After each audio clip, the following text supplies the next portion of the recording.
सरकारी इमारत नाममात्र भाड्यात घेतलेली आहे। त्या संदर्भातला एक विशेष रिपोर्ट आपण पाहूया। मी चॅलेंज करतो, काँग्रेसच्या काळात जेवढ्या काही जागा, जेवढ्या काही बिल्डिंग त्यांना दिल्या असतील त्याही बिल्डिंगा सरकारनं काढून घ्यावं। कोणी अशा सरकारच्या बिल्डिंगा मागणार नाही।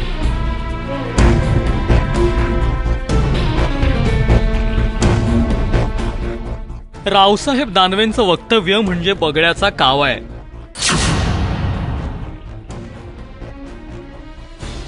कारण त्यांच्या संस्थेनं कुठलीही मान्यता न घेता 4000 फूट क्षेत्रातल्या 25 खोल्यांवर गेल्या वर्षीपासूनच हात मारलाय आणि त्यावर पांघरुण घालण्यासाठी आता विरोधकांनाही यात ओढायचा प्रयत्न। मला काही कल्पना नाही। मागच्या वर्षी स्टार्ट केलंय सूर्यवंशी सर आहे, अशोक सूर्यवंशी, त्यांनी मला अपॉइंट केलं तर प्रिन्सिपल म्हणून, आणि फ्री एज्युकेशन होतं म्हणजे आहेच। मुलांना फीस तर नाहीच आहे। 2 युनिफॉर्म, बुक्स, शूज सगळं आम्ही पुरवलं।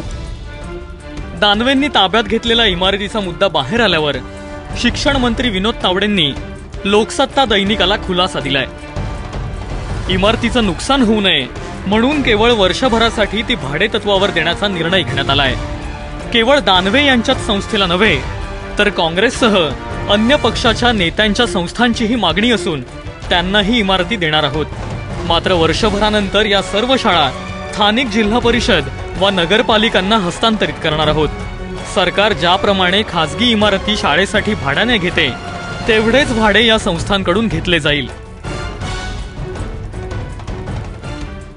यानंतर एबीपी माझाच्या टीमनं रावसाहेब दानवे आणि विनोद तावडेंच्या खुलाशाची पडताळणी केली।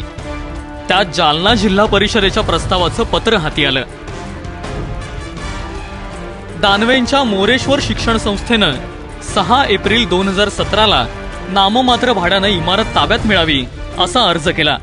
त्यावर जालना जिल्हा परिषदेच्या मुख्याधिकाऱ्यांनी 13 एप्रिलला प्रकल्प संचालकांना पत्र लिहून मत मागवलं।